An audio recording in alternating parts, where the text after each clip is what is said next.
Me wana mi boka bodo ojle ogbesusu gege wenu. To kan heji mina tindo droje gbonjo mi on Kristi Jesu tondali nando no la wendagbe podo nando ma ho menjrado ho. Mina sono ma nu pikplon gbon owewe dali kele dide asisa ogbesusu gege Kristi ton drodo. Bon chomion eton lo kolo kede dali mina so no tindo ojre ide gbibo eton na gokona mi gbon na do hode na mado ganon le awufie salon le mehenu kundo biale asu kwasi po le wendo etindo tu klame le podo akota le mvemi na mini tunto mi ton ayi na do mi mando ogbesusu gege lo me podo na do moi to go flame pata. Mi wana mi mo droje wo so wa mi mami to gbe suge poji bo egbe lo gigo kipa ye hallelujah na papa wiwe to ji aga to Jesus sin come mo ro pro mi na leje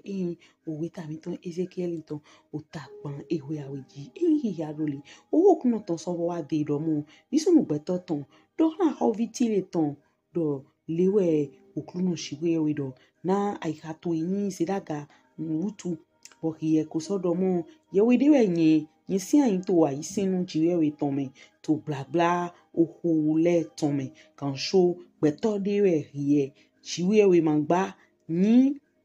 hietle ze ayatwe do di ayajiwe ton da yego yin nuento u Danieli achiride Martin fine he ye sogan ura son riede bon nuento edali puro mon mutun to edali rie ko tindo kunkon na we boko so tindo sika po fataka po do atokun to eleme bon nue da ho to edali puro bon ajo to edali we rie ko he hunhon to e sudeji bo ai ha to e soyin sizedaga na hunhon to e utu ine utu lewe okuno shiwe we do na rie koze ai ha to e do di ai ha shiwe we ton utu ine utu ta yego nyina he uchono le wa uchiwe nusisi akotale ton yebo na so don oki ye ton le do ohun pe nwe towe tonji ye na so fu osise towe ye na henwe chete wa je odolome ye na so ku oku ye henyi alan to shio le ton to ohu le ton me be ye na gbe so to ewo he be hie na gbe so be hie na gbe so to ewo he huhuwe nukon do shiwe we nye shiba gbeto we hie shiwe we magba to alo ewo he flu ye ton me hie na ku oku ma bo kweno le ton bon alo uchono lo ton dali na nyenko doe we okluno shiwe we do humo ohokno ton so wa de do mo bisu mo gbeto ton di avigbede da gana holu ti le ton bo do han do lewe okluno shiwe we do yi ya donu do hia osoha lo hego na nwe boso po to okwan peme hietin to edenime uchipa shikwewe ton lo zanu kwakwenu le we shion to e we oshion to e saldusi topazi bo diamondi po belili onkisi bo jaspeli po safili emeraldi po kalbunkle po sika po anantonzon ohu toe le ton po okete toe le ton po tin to hieme so azan heme ye darie te ye ko wole awuna ye hiewe kelubi ya mi sisarode he shion nyen so zewe do mon nyen so zewe do mon bo hie tin to osewiwe shiwe tonji hie ko dizoni heji boto teje to blabla zanu mion le ton me hie me pipe hie me pipo to aliho to eleme son azan hegbe ye darie kaka ye komo mawadodo to hieme bon gege ajotwe ton dali ye yi hunhun do go ogbagba hie tome hie ko so wanyando hene wutu we nyenko do dlenwe di me fufu son osechiwe we tome nyen boko so vawe hie kelubi sisien noe son oblabla osanu mion ton leme aiha to yin sedaga na ohwanpe toe ton wutu hie kogle nwe toe na osise toe ton nyenko drenwe han aigba nyenko to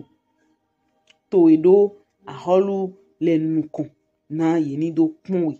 bon ogege onyanwa to leton dali to mawadodo ajo to etome hie ko flu wiwe to le ene wutu we nyenko hemion de jegbonu wa son oblabla hie tome to blabla hie tome eko due sudo nyenko so lewe zun afin to aigbaji to nukun yeke kun we le po tome yeke nyon we le po to akota le me na yin awujino na hie tin lezun nusisi le podo hie masotin bedeba wo kuno ton so wa de domo isunu gbetoton zenu kumetwe do han zioni dali bo dododa ido ego bodomo lewe okruno shiwe do ta ego nyen tin ago do ogowe hie zioni bodo nye na sonyi kigono to blabla hie tome yebo na sonywe do nyewe okruno wenwe na nye na ko hen wedida le she to hieme bona sonyi klando iwe to hieme na nye nando asonyina kan po ohu po han bio ewome to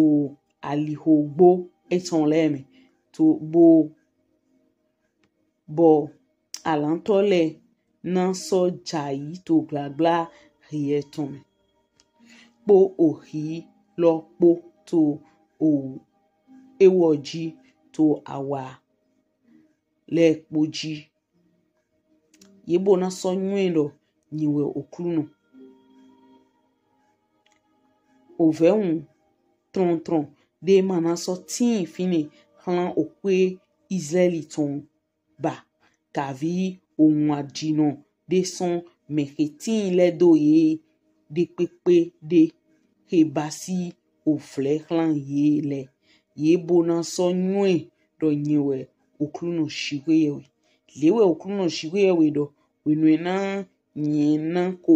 be okwe Israeli ton pli son akota leme meke shen ye vunvun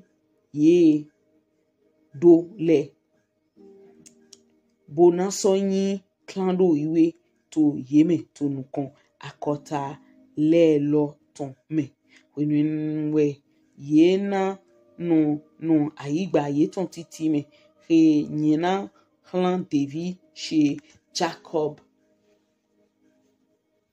ye na so yi tuja yi do no eme moe ye na do ohole bo so do vengle bona so no yi tuja yi do no wenwe na nyinko he wedida le sheto ene le re basi ovle na ye le poji le do ye pe ye bona so nwendo nyewe okruno shikwe yewe ye ton ni she bo me wana ni domro mi o hweno bo khia tlelelele mi na do domro eheo mate so do na do de tanande toli wero so de tanande ntoli eyin mi pon beleson eyin afotintan kakawa do je eyin afo awo wedida titan eyi do hlan eyin ahovi tileton menwe ka do to ahovi tileton lo yin menwe ahovi tileton lo yin wecho we minando do eyin o apatitan ni lo ohwe huhu ahovi tileton lo mi de tana tade na lo we ngiro do ahovi tileton po ahovi gbigbopo ahovi tileton po ahovi gbigbopo ete utwe tade na lo do yin ahovi tileton po ahovi gbigbopo emi to nukon imi na mo bo dide ndoro dinzande do bele so fotitan do je afo awo ye do gun ehin o hwegble do hlan o hwehuhu ahovi tileton bo menu ahovi tileton lo yin ahovi tileton eyin aholu de no asinpology titi to dina ntole idin do na mo nko eton eyin itobal aweto tileton bo wo we yan holu bo menelo han nengbon yan holu akairo ahovi emi o to nukon yimi na mo emi yin e yuro do ahovi oholo si o de talan lo en hodo bo na tun mo na mi bo mi na do mo je me ton bo ni mi na kon bo chan to kleme aholu tileton ene lo nu he edo jagodo chiwewe bo chiwewe do huwe aho jewe do dahwe ni wenyi do mu lo ezere daga bodo mu lo yewe de we emi wule do emi ko sian to ayisin chiwewe tome to blabla ohule tome we nu kon yi holo ton do kancho we lo ton do mu lo kancho gbeto de we hie chiwewe mangba kungbe ne lo nyin to nkunche mi bo edodo hiaro so de uye kan do we me do mo shiwe emi e maduna ton son mi to me na no yin se da ga ho do hlan no so mi ton do hlan ken to mi ton le ntoli ni mi kombo chan aholu tire ton he din lo ye do yoro ahovi ntoli eta to yoro ahovi gbigbo no ko do ni gbero ya so iwa yoro gbigbo aholu eton ni o to nko imi atun edodo hiaro chewe engana mi nde no iwan peton no ingigoton no indonaton mi ma dura zero pa kunmi na me de pole mi ma zira ndo ze na jira do yeton enyo chewe sole bo when to de le gbeji yo chon kunmi do ntoli me de ezedo when to ine tale ye ma chonu koklo ye ma nyonu bodo bo mu idagbe yeze ina se bo se clear bo do hiaro emi ton enyo kaka bo ton ahwan ehin wan gbena do edeko na ma oni ho mi son walo nyina kan ene sito Jesus sin mi come bo mina moro jiwe we do moro mina dohle o beto jono le bo yina wa bo na he aso ton bo yiwa bo na no pon de won do be mi le jiwe we lo o man jiwe beto yin bo ni mi akun afọ atonto yeze holuti le ton ni lo bo zize dredo do Daniel go ilo da yego yin nunu etoku Daniel ashili de martin fine ye so kan hora son hiede bo edodo yaro jiwe we do no Daniel wa no aigbaji Daniel no Babylon bo nde amontora ye mede tinto o brabra yen ton tintin bo ndo ya ibo na we tementu nwo mamondora no mo ko so mo chigba nde yin po ni na de nepo ezedo yin zinzan che sin teme na gigoche na zang gigoche ton ntoli ni fifri na mi wewe matelo ni Daniel gifi po dasi po yen pele nu dodo ma dasi ma so gifi ndinu shigba eno azinpo aholu vovovo ene abi atontonji bo ya so yiwa to ngome budo hwiwepo pende oto blebu duna ifasudo abi me yezero aholusi o hona metole iruna huye dinchiwe we do yeta fetiwe we do yeta ye ma mo ene to aholu yoro ahovi tile tonji itobali ye ma mo to wa lo ene o to wo si kaka wo de jiwe we wa to Israeli ho bodoto ohwe dane edo yo lile jeji tinwe eje na mi le di edo emi le so antokun to kle me ma do hen holode edo do ya mo tende pepe me de mi te won pa de pepe jiwe we na mi ki go de pe jiwe we na mi e ma do yin kun me gba na me de to e ma do yin o nuzanu zeda gaton nuzanu jredro me de voton gole yo jire de we ro Jesu go we ro mi ni jire mi de ro Jesu Christ go yin lo bro mi to kin kon ason de to wa gbazan mi no mi ma ro jire mi de ro nzo mi ton ba gbe mi ton je we no de go mi no jire mi de ro Jesu Christ go ene mi na mo ro mi mo je fi de ason gbepo Paul ero ho apostle Paul ero ero mo mi to wesun lodo e ma ro mo mi odu yin o je gba kun lo si anle de mi gbe to dindrin bodoto nukun yi na bo won chi nu to kodo boto wesun han nu to nukun bo mo edo na yin na mi bo ni mi to nukun yi mi na do nu pa cha me ni mi to do na todo to o mi ma lo ton bo apa we toji de mi ton son hwewu o ahovi tile tonji apa we toji we yin ro mlo hwedida jiwe we ton na aholu tile ton bo me na do menu aholu yin menu ahovi yin nkodo rasusu mi no do to mi ve mi do ni no mlo to gan de to deji aholu de to deji yin aholu yin jiwe we se achepipa gbigbo okunotan angeli okunotan lewa no item na lo goko na aholu mo ko ni inwe na mi kledi aholu Davidi ni inwe na mi kledi aholu Josaphati ni inwe na mi kledi aholu igbe siso ni po che pole gbigbo okunotan no goko na yi sigba de ma siso ni ko chiwe we si gbigbo pole achepipa de vo lewa no item bo achepipa item to aholu ni mi na do aholu lo sin teme wen me ho mi ton nyan kan asan ho ton legba uwo e wa iroro aholu ebe gbigbo achepipa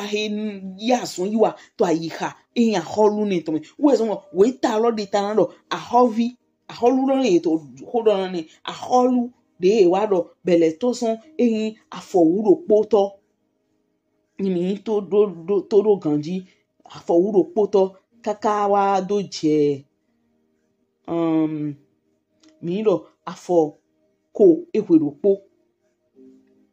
bo mi hihia mi na monto flin ndamado ma bele gbe humo oho kuno ton so wa de do mu visu gbeto ton zi avigbede daga na aholu tileton bodo hlendo lewe okuno jiwe ewedo hiyin hia donu do hia dodo hia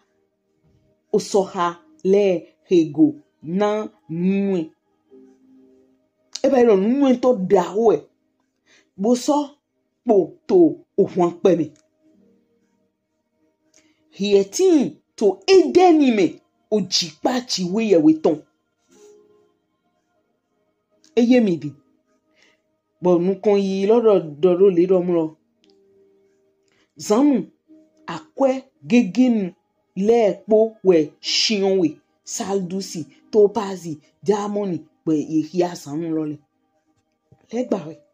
pinu eto kigo eto me to chiwe we de bo izero te do ni ho ye no tele okume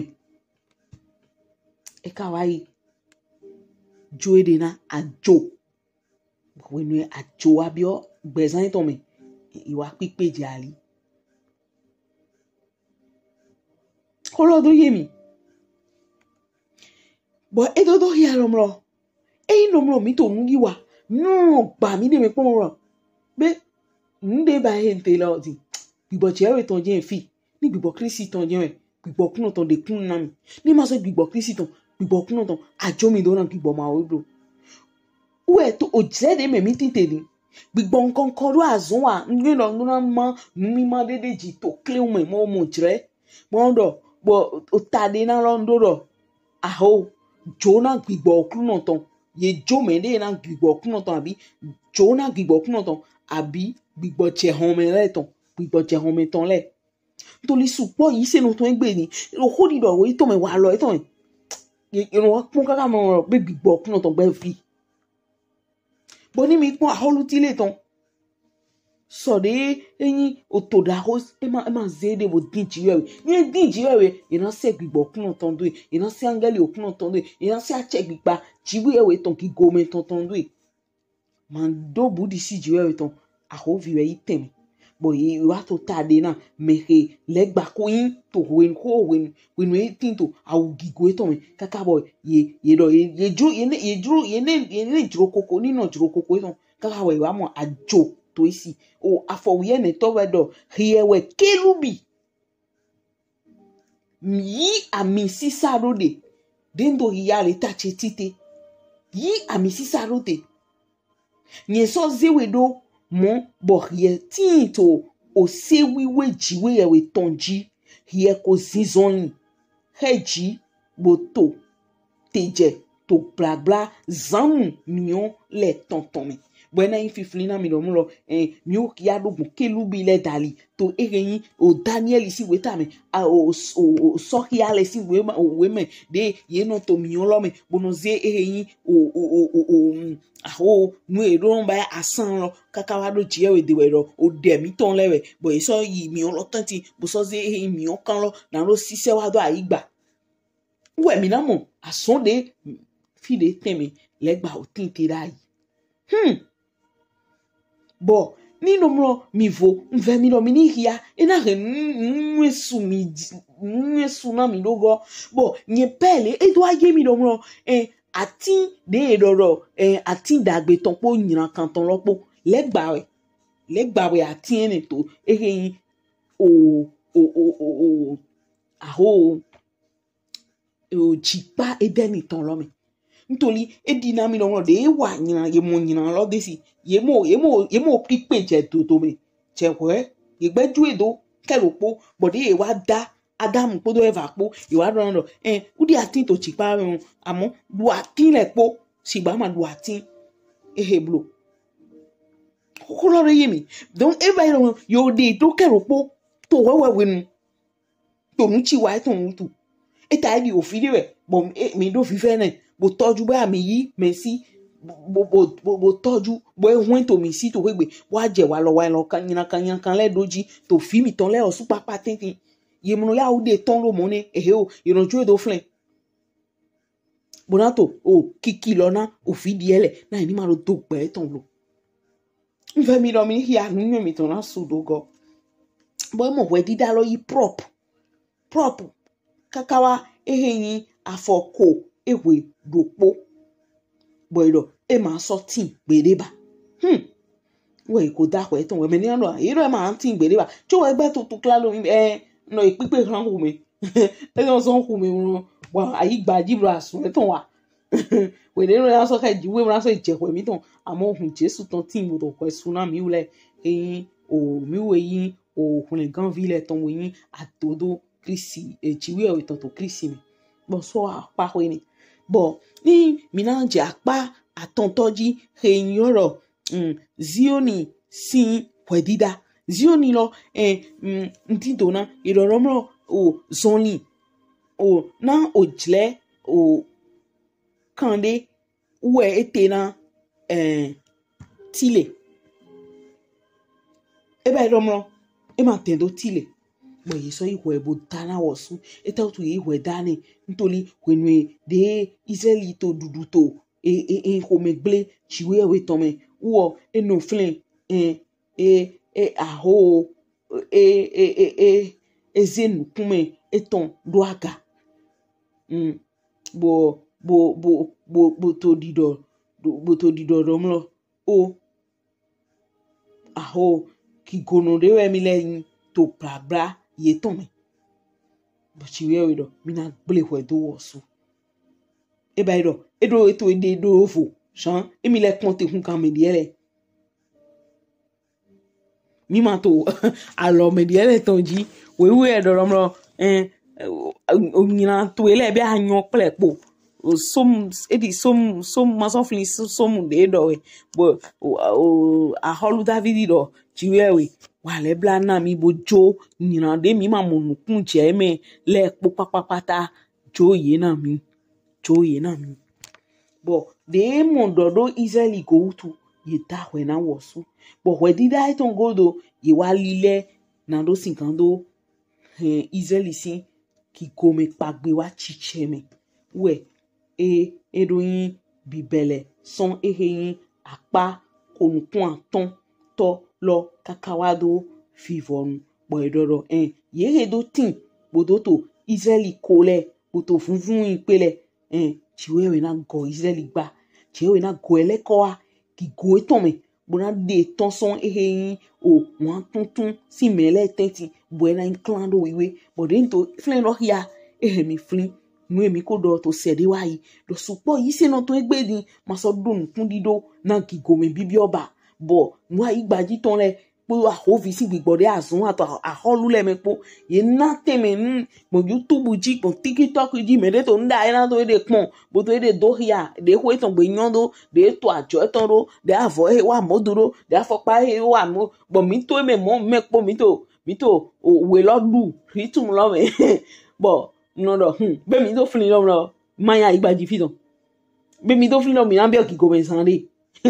mi na bi ogigo me sande mi mi ma dinua ina taidi draw nko de romlo jirelo ma amu mi achiji me to Jesus nko mi do ina wule awuna mi ina so na mi so de ye na mi jroje ba ai ha chero kun de na mi so to we let pon bon timbo to ali ho gbokno to na mi wule rosu a vase bo mi na yin ali ho to bo to popo e me mi na kwesina to clean me mina so flin lomro gbagbe jiwe eton gbagbe ton so de mina pon to clare pe me so de mina to kun bibia me so de chewe na ya fun ho na mi so e ma ojo mi do e ma na jo mi do gbagbe do na mi e na he wa chiche mi nto mi pon fifo nu eton jiwe we dodo mlo winu na nyenko be okwe Israeli ton pli so akota le me ke chinchin ye vuvun ye dole bona so yin clan do wiwe to yeme to nukon akota le loton me hallelujah winenu we ye na no ayigba ye ton titi me he yina hala David she Jacob bo pagbe jiwe we ton na mi dokun Kristi Jesu dale dokun mi na iba we chan we godo to eheyin o lome bona leko wa ayigbaji mina leko ayigbaji bona wa bayi okwe forton ma hen to di do buro pagbe je we ton lo nubo e bo ni je we do padi na we do boya ana yinukon ana dasu ana jivi ana wa moazon ana yin aho adokunu wo we do drepo sale po alomebe so de aho eto di domlo kande na ho do nu ejijo nu edo jijo le supo supo file mo aigba ro hwan lo ni epen azanton ni efi aigba wo so hwan to file mo mi to ple po me pon mi mo ro jiwe edo alo to ple poji de na yigbon mi do na nwe mi ni kundi do domlo o eflimi o weta ebulu leton o ta wuro po fi ede to do yo me di leti ye yi se lo pepe sigba e ma mo pagbe lo kaka boroku sigba ye do ndo pagbe lo to han mi ule lo su mi ni mono ndo mi to nu aliho mi mo pagbe lo ma mo pagbe lo mi ni lo mo mi na bi okigo mi fo chanwe we mo fo chanwe ina dio mi a parada fún wa ina dio agbasa na mi bo mi na bu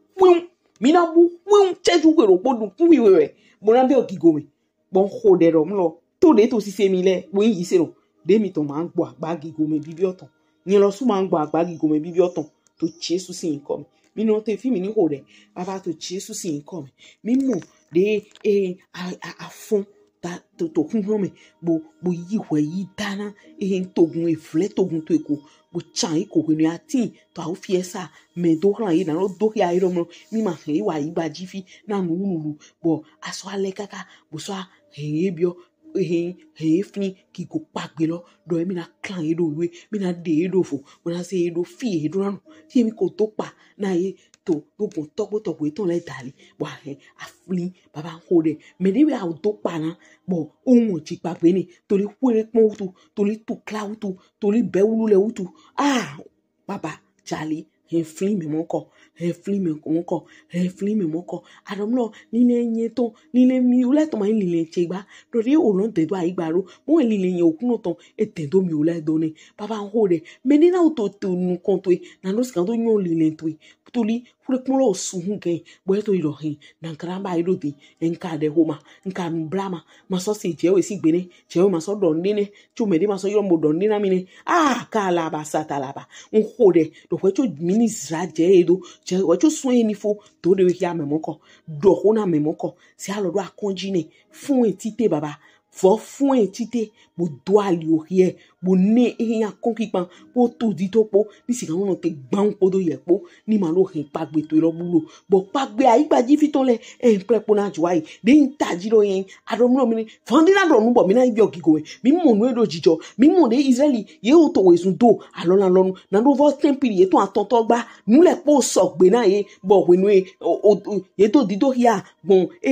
ponu le jiro àwọn to jijo fi ye le to aso to nuglo ton ya so wa to nuglo bo amendo me ke to chicha me po epo to aso wa otogun to chicha me po epo aso wa agun to chicha me po epo aso wa to in France file baba mu ko re domlo o je vanadro nu to mo na ya so adike wa mu mi ajiji me lo de ado didole bo mi to we hia yon le nu ponde jibe yin ma domlo we ta edo ho ene bo nu ene na wa iha chemene bo de hia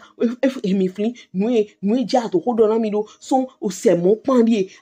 n ho de baba ri keji ro amode mi to anchi blo so na mi baba wo ile awuna mi pe ka yewe no le to amlo mi na nsi gan do eke yin yewe ho dogbon ji ga gayi na gun vile na ma mi ni ton son eyin suki sa distraction le to se bo do acheji baba to Jesu sin ko me ho de lote ni she mi wana ma so inu kon gamu mi ndo do chi we ndo do me ho ngan to Kristi Jesu ton eso iwe de vonu to jire mi ton pe po gbesu ro po mi no kanji e dabo.